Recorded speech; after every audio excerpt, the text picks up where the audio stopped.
দীর্ঘ 7 বছর পর বাড়ি ফিরলেন সিয়াম।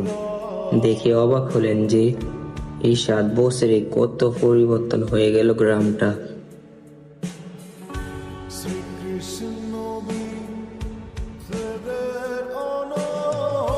সিয়াম,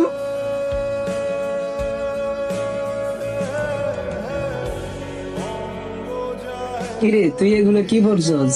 ভাইয়া এটিএনের ব্যাগের ভিতরে আসিল।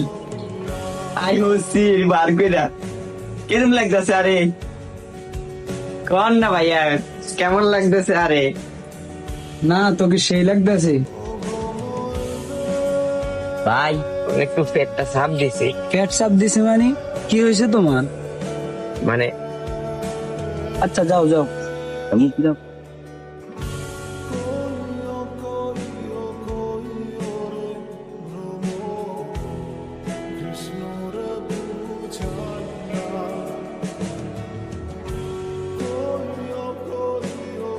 ভাইয়া শাস্তি চলেন আন্নের এবার খেজুর রস খাবাই আইয়েন।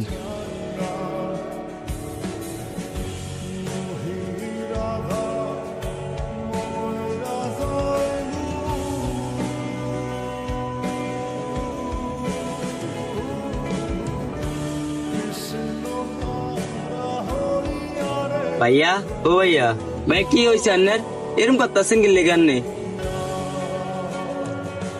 না কিছু হয় নাই।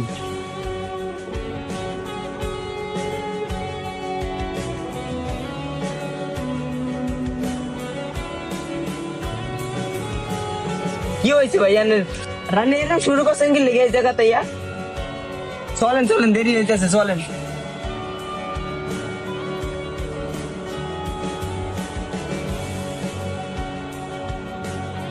আর কত দূর যাওয়া লাগবো? আর হাঁটতে পারতেছি না। আরে আর অল্প একটু, এখন চিন্তা করতেছি গিয়া হায়াম কিনা ভাই। আপনি যে লেট করছেন বাগানের মধ্যে, দেখছেন হারি লয়ে গেছি গিয়া। আমি আন্নের কইছি যে লেট করে না, জঙ্গলটাতে লেট করছেন, এখন আর কি করবেন? চলেন বাড়ি চলেন। চলো আমরা একটু হাঁটি। আঙ্গু গ্রাম বালা না, এনে বেশি হাঁটা যাইব না। তোমাদের গ্রাম যেমনই হোক না কেন আমার এখন ঘুরতে মন চাইতেছে। চলো চলো আসো। আমি আগে কিন্তু আন্নের বইলা দিছি আমগো গ্রাম কিন্তু এতটা ভালো না, বুঝছেন নি? এনে বহুত খারাপ খারাপ পোলা বাইন থাকে।